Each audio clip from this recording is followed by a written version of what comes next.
Bien.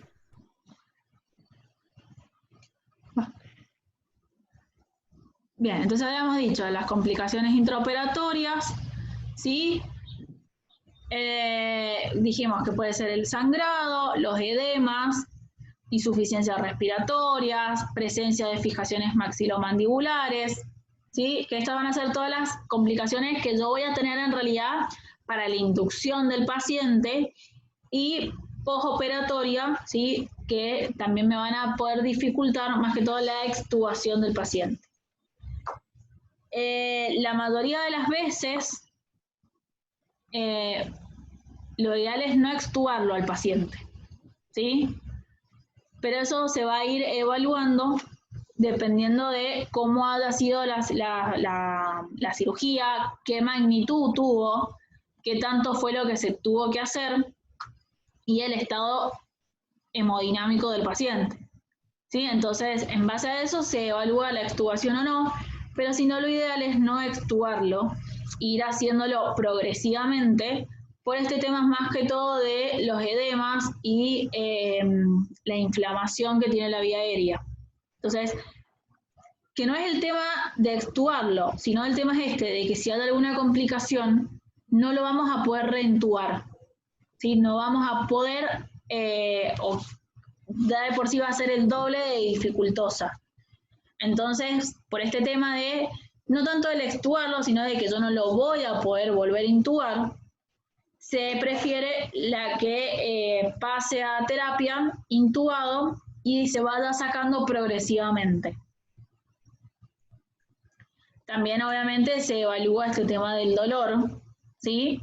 Que si el paciente se ha hecho demasiado, si la cirugía ha sido demasiado grande, el dolor va a ser poco tolerable por el paciente. Entonces, para evitar esto, también se lo manda intubado. La preanestesia. La medicación preanestésica se va a hacer igual, ¿sí? Que cualquier otra cirugía. Vamos a focalizar mucho bien en lo que es todo lo que son los protectores gástricos, los antieméticos, todo el tema así de los corticoides, los antihistamínicos. Entonces, la premedicación va a ser exactamente igual. Sí, vamos a, como les digo, incorporar o tener bastante más, en este caso de cirugías, los sedantes, como el midazolam, porque el paciente ya viene muy adolorido, viene incómodo, puede venir con una insuficiencia respiratoria, digamos. El estrés que va a subir que el paciente es bastante grande, entonces lo ideal es sedarlo también antemano. Y lo importante en realidad acá de la evaluación preanestésica, más que todo, de la medicación, perdón, es la parte profiláctica, ¿sí? La parte de antibióticos. Es importante hacer una profilaxis antibiótica antes, ¿sí? En este caso, antes de las incisiones quirúrgicas, por lo menos 30 a 40 minutos antes, que a nosotros en realidad ese tiempo lo vamos a tener porque la inducción va a ser larga, ¿sí? Va a llevar su tiempo el preparado, colocar las vías. Entonces, una vez que le colocamos las vías y lo preoxigenamos, preparamos, corroboramos de que tengamos el fibro, que funcione, tengamos todo, digamos, todo para la intubación, que va a ser una intubación dificultosa, automáticamente le administramos el antibiótico. ¿Por qué? Porque cuando nosotros hacemos una intubación nasotraqueal, obviamente todo lo que es de por sí la boca y la nariz tiene muchas bacterias.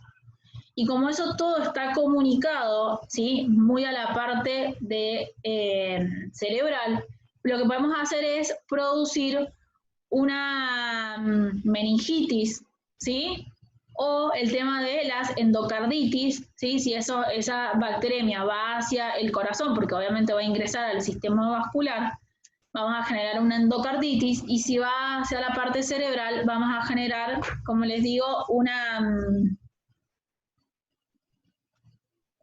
meningitis. Sí, se me fue la palabra. ¿Sí? Entonces es importante el tema de esto, ¿sí? De la profilaxis antibiótica. No necesitamos antibióticos muy específicos, con las cefalsporinas, de primera generación es suficiente, ¿sí? Pero como les digo, sí es necesario la profilaxis antibiótica con anticipación. Igual por lo general ellos vienen ya con una profilaxis antibiótica desde la sala.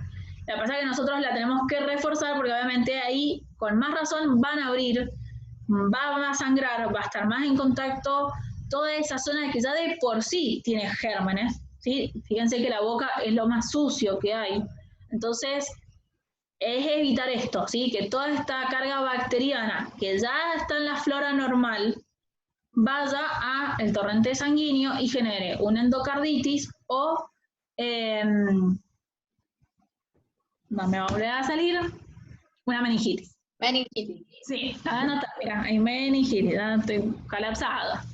¿Sí? Entonces, dentro de la evaluación de la medicación preanestésica, lo mismo, no varía mucho, ¿sí? La misma de siempre, solo focalizar en este punto. Bien. Evaluación de la vía aérea, ¿sí?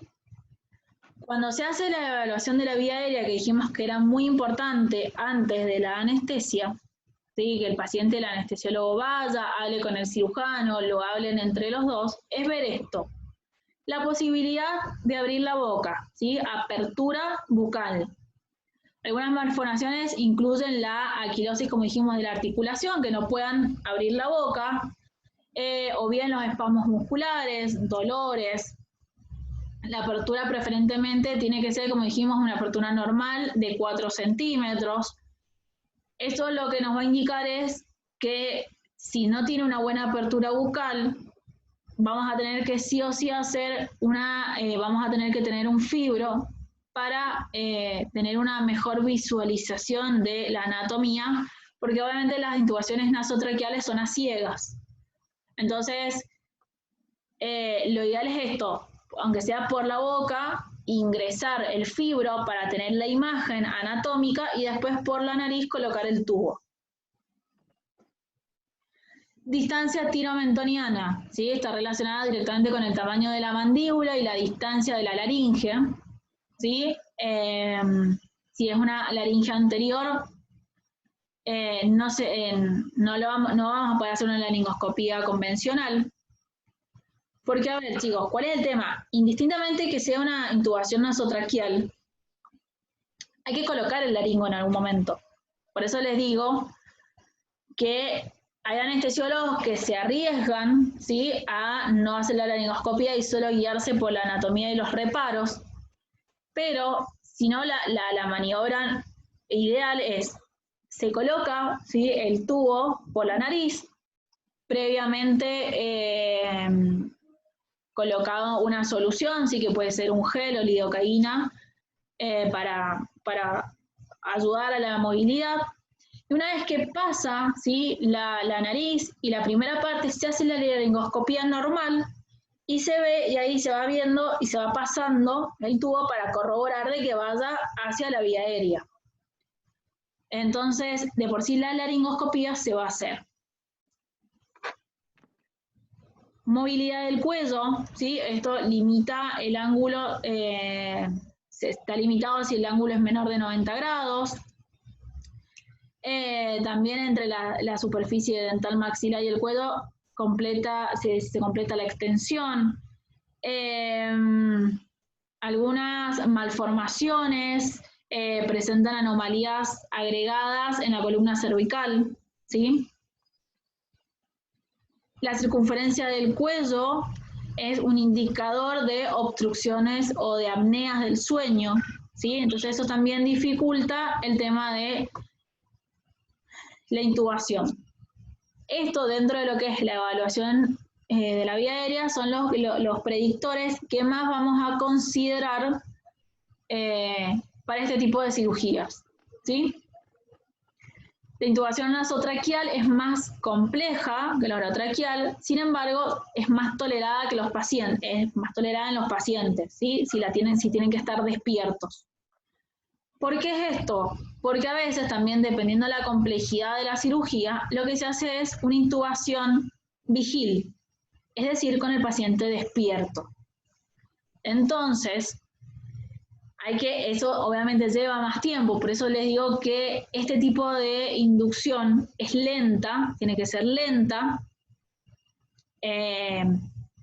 por eso no lo podemos hacer como inducción de secuencia rápida. Entonces, si se hace una anestesia vigil, es decir, que el paciente está despierto y tiene que ir tragando para que el tubo pase. Entonces ahí nos aseguramos, ¿sí?, de que vaya a la vía aérea y no a la vía digestiva. Obviamente, si yo lo paso directamente por la boca, tengo todos los receptores, ¿sí?, que me producen la sensación de náusea. Por eso, cuando yo lo paso por la nariz, evito todo o disminuyen estos receptores, por eso es más tolerable que la vía directamente por la vía oral. ¿Vamos bien? Sí, profe. Bien. Lo ideal es, como dijimos, administrar vasoconstrictores locales en la mucosa para minimizar el sangrado o el trauma que se puede dar cuando yo coloco el tubo. Hay que tener cuando hacemos una intubación nasotraqueal, siempre hay que tener tubos de repuestos, ¿sí?, del mismo número y de tubos diferentes. De por sí, el tubo en la nariz va un tubo menor del que iría por la boca, ¿sí? Tiene que ir un calibre menor por el diámetro. Entonces, si yo por vía oral le pondría, no sé, un 8, por vía nasal vamos a tener que pasarle un 7,5, ¿sí? Eso a tener en consideración. Los tubos espiralados tienen mayor diámetro externo que los tubos rígidos, ¿sí? Entonces hay que ver de tener un 7, porque tienen mayor diámetro por el tema de los anillos. Diámetro externo, no interno, ¿sí? El interno es el mismo, lo que va a modificar es el diámetro externo. Entonces, esto de tener tubos más chicos, porque obviamente la vía nasal, el calibre no me permite tener el mismo tubo que por vía oral. Y lo otro, ¿por qué les digo? Porque cuando atravesamos, ¿sí?, el balón tiene que estar pero totalmente desinflado, pegado lo más posible al tubo. ¿Por qué? Porque cuando atraviesa los cornetes, como los cornetes tienen filo, pueden pinchar el tubo, ¿sí? Entonces, por eso es importante que cuando se haga la intubación, automáticamente insuflar el balón y corroborar de que no esté pinchado, ¿sí?, que no fugue. Si en caso de que esté pinchado, hay que cambiarlo.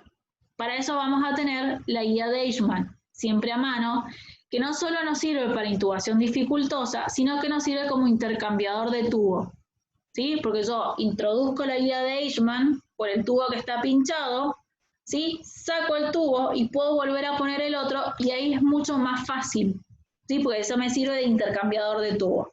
Entonces, la guía de Eichmann ya de entrada tiene que estar porque es una intubación dificultosa, pero también nos va a servir como intercambiador de tubo, ¿sí?, en caso de que se pinche cuando pasa por los cornetes. Y obviamente es lubricar el tubo, que les digo que se puede lubricar con gel, lo ideal es con lidocaína en gel, ¿sí?, que me produzca este efecto anestésico en la nariz para disminuir la sensación y la irritación, ¿sí? Y de paso, un vasoconstrictor para evitar que si se lesiona algún vasito de la nariz, sangre y pierda la visualización cuando estoy haciendo la intubación. Bien, se hace como cuando ingresa el tubo por la nariz, se hace como movimientos suaves y se hace como girándolo, ¿sí? No se gira el tubo, pero sí se hace como con un movimiento de zigzagueo, cosa de que vaya entrando en base a la anatomía y no lo fuerce, ¿sí?, para no lesionar, ¿sí?, por esto mismo de el sangrado. En caso de hemorragias importantes, lo que se puede hacer es, si yo más o menos tengo el tubo, más o menos a la altura de la garganta, lo que voy a hacer es inflar el balón y eso me va a servir de tapón, ¿sí? No lo voy a tener, obviamente, en la vía aérea, pero lo voy a tener en la vía nasal. Entonces, la sangre va a tender a salir por la nariz, pero no se va a ir a la garganta, ¿sí?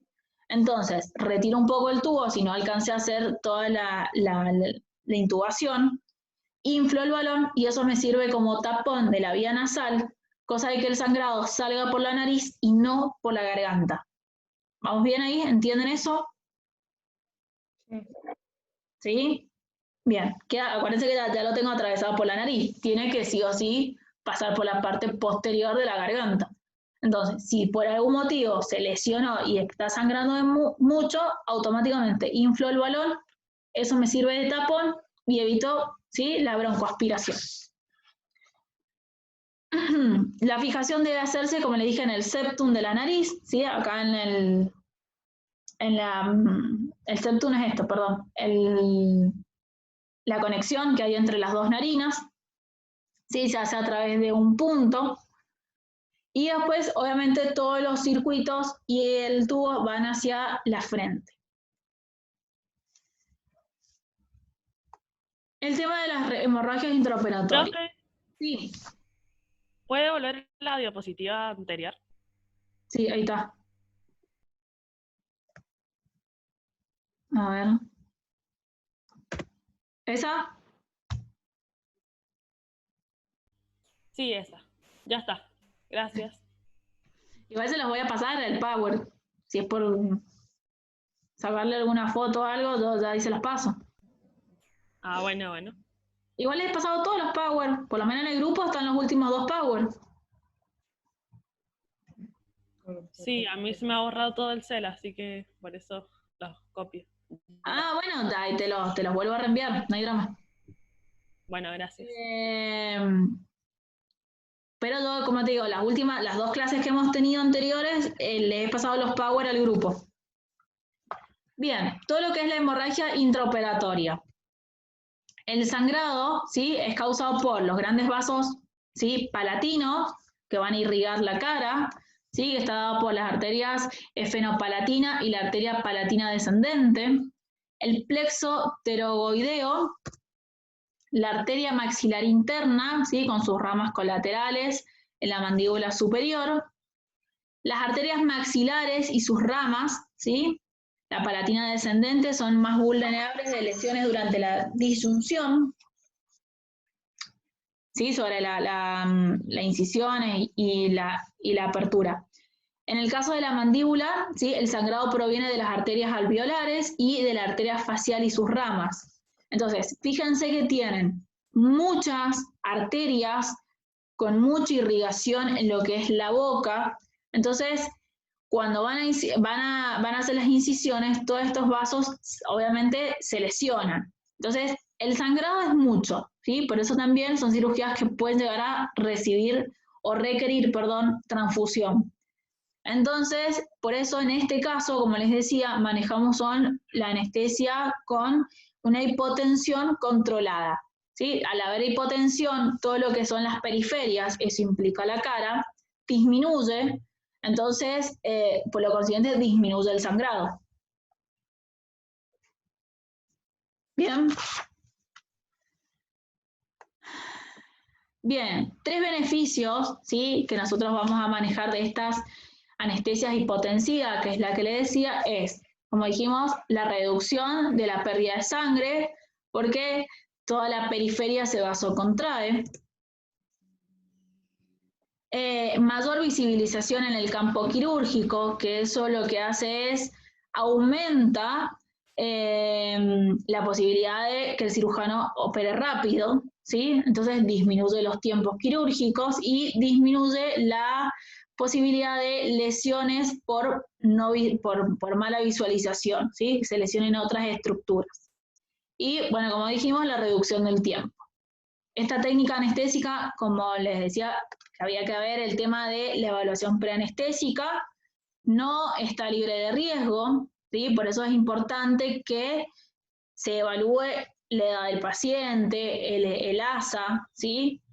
¿Por qué? Porque obviamente si yo restringo o si yo genero una hipotensión, los órganos vitales también se van a ver restringidos, ¿sí?, de circulación, como son el cerebro, los riñones, el hígado, el corazón, ¿sí? Son los órganos más vulnerables de isquemia cuando el flujo sanguíneo se reduce, Pero bueno, como en realidad vamos a tener siempre una presión media entre 50 y 60 milímetros de mercurio, que es lo normal, en realidad estos órganos no van a tener grandes alteraciones, ¿sí?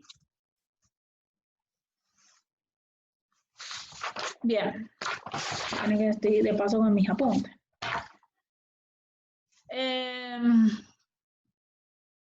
Los agentes útiles incluyen potentes agentes inhalatorios, ¿sí? Como yo lo voy a generar esta hipotensión a través de, como dijimos, los agentes inhalatorios, el isoflurano, ¿sí? O el sevoflurano, dependiendo de lo que tengan.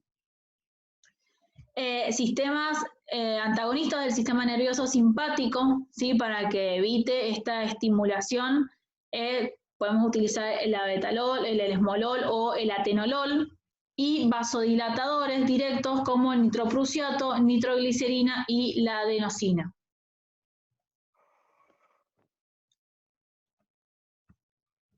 Se sugiere monitorizar el tema de la monitorización.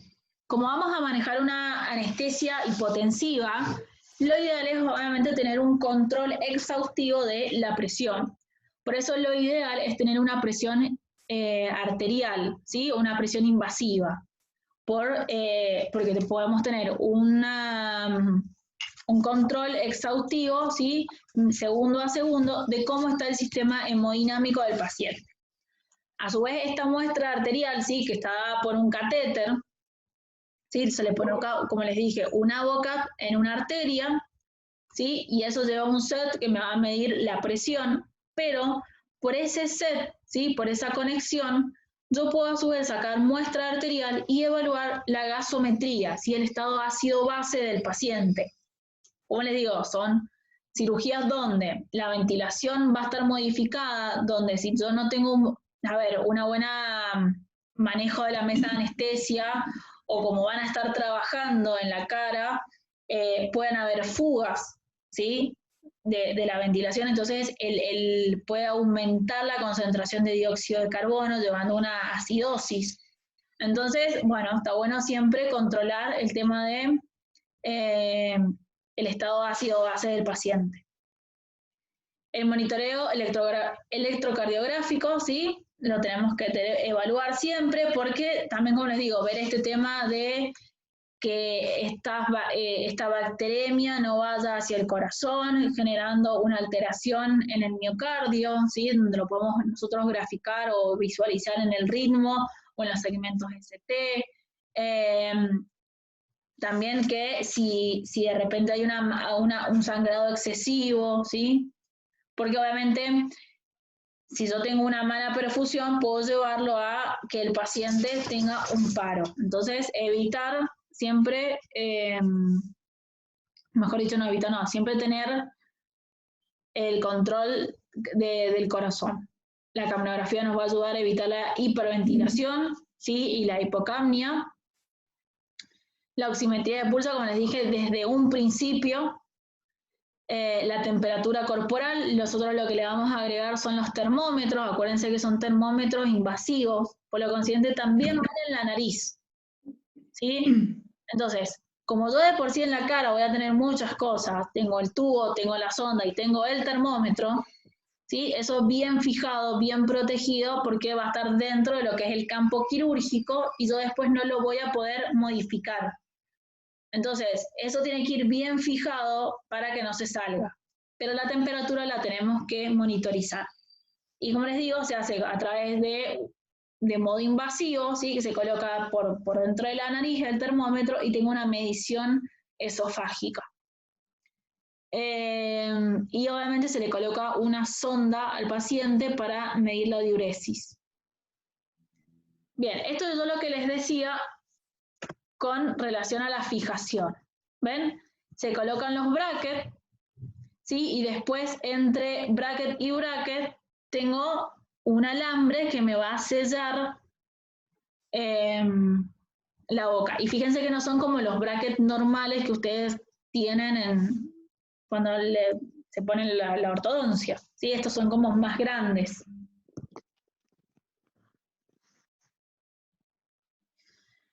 Bien, la extubación en este tipo de pacientes. La vía aérea se compromete inmediatamente después de una cirugía ortognática, ¿sí? Acuérdense, mucho edema, no solo de la vía aérea, sino de la lengua, ¿sí? Todo lo que son las estructuras, de, por ejemplo, la lengua, las cuerdas vocales, todo se edematiza. Entonces, el tema de la extubación es muy dificultoso en este tipo de pacientes, ¿sí? A su vez se han sacado injertos o se han colocado injertos, ¿sí? Entonces eso también genera un proceso inflamatorio que va a generar que obviamente el paciente salga con la cara totalmente edematizada. Entonces es importante de evaluar realmente si el paciente está en condiciones de ser extubado. ¿Sí? Como digo, se necesita tener un plan de reintubación en caso de, si decidimos extubarlo, bueno, se complica cómo lo voy a reintubar, ¿sí? Si yo veo que va a ser muy dificultoso, directamente se evita y se pasa a terapia intubado. El tema acá dice de la extubación, ¿sí? El tema es si yo decido extubarlo, el paciente tiene que estar totalmente despierto, ¿sí? No puede correr ningún tipo de riesgo.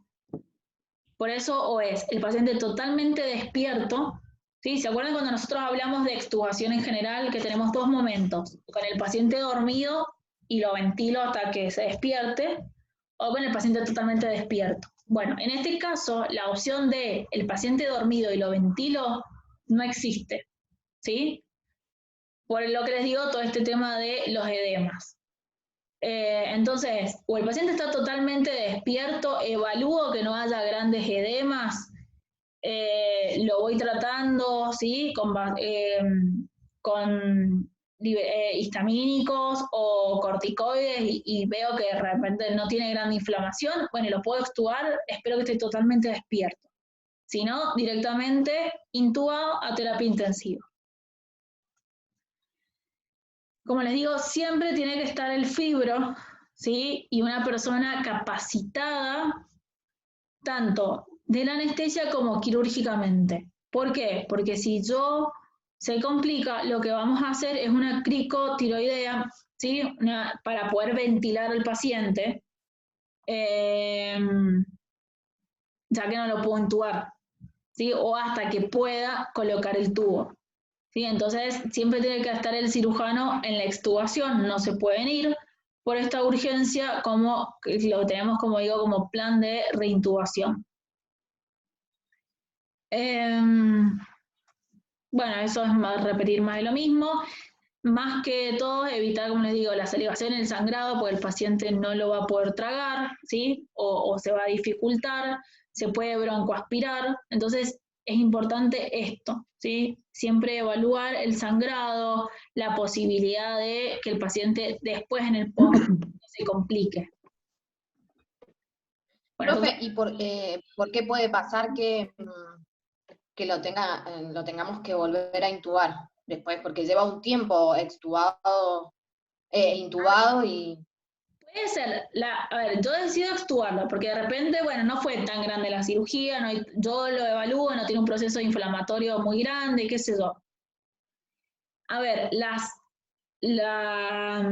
complicaciones pueden ser inmediatas, ¿sí? Es decir, yo le saco el tubo y de repente me hace algo el paciente, o pueden ser tardías, ¿sí? Te estoy hablando de hasta 8 horas después.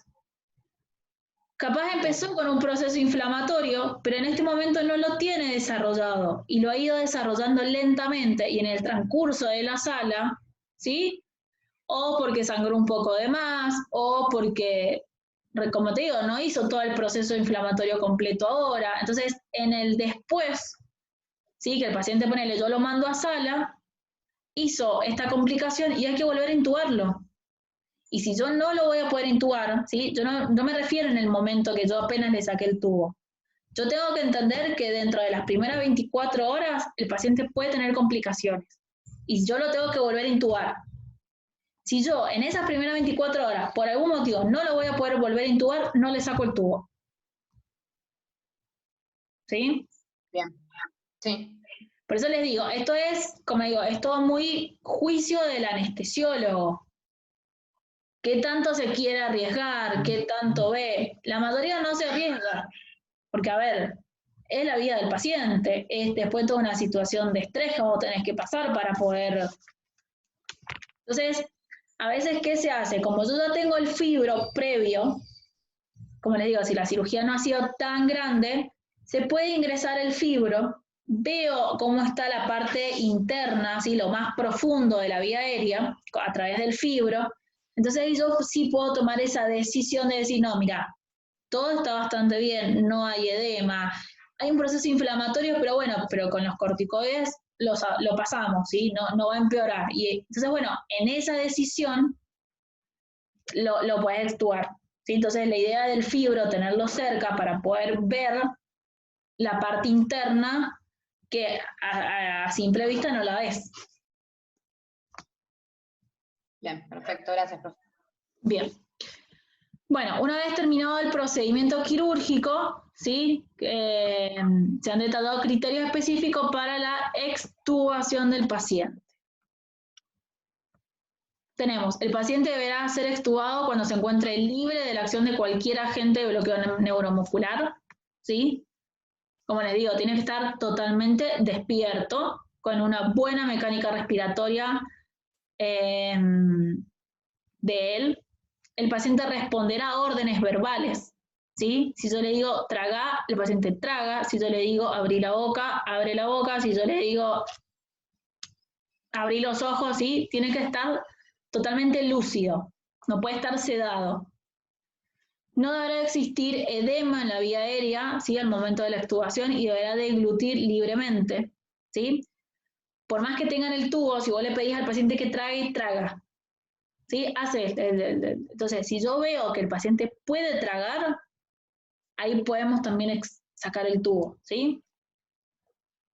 Entonces, esos son los 3 criterios principales que vamos a tener en caso de que yo tenga que extubar al paciente. La analgesia postoperatoria, ¿sí? Que es lo que hablábamos previamente. Para el control del dolor se han implementado fármacos analgésicos, antiinflamatorios no esteroideos, ¿sí? Los AINES, los opioides y los anestésicos locales. Como los opioides en realidad tienen muchos efectos adversos, ¿sí? Y tienen depresión respiratoria, lo que se hace es esto, combinar más que todo algún anestésico local con algún AINES o algún derivado opioide, ¿sí? Como por ejemplo el tramadol. Por eso, más que todo, se basa en AINES o en combinación de 2 AINES, ¿sí? Porque tienen menos efectos adversos. Okay. Sí. ¿Qué pasó?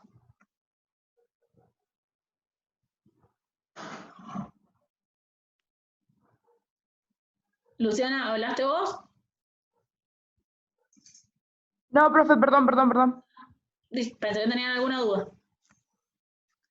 Bien, ¿sí? Entonces, al tener menos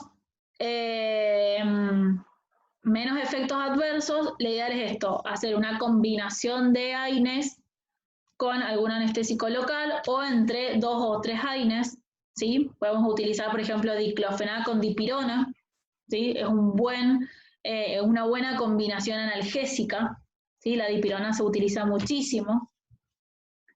Que también lo podemos complementar con tramadol. Entonces ahí tenemos 3 agentes relativamente potentes que no me van a generar una depresión respiratoria, porque el tramadol no genera depresión respiratoria.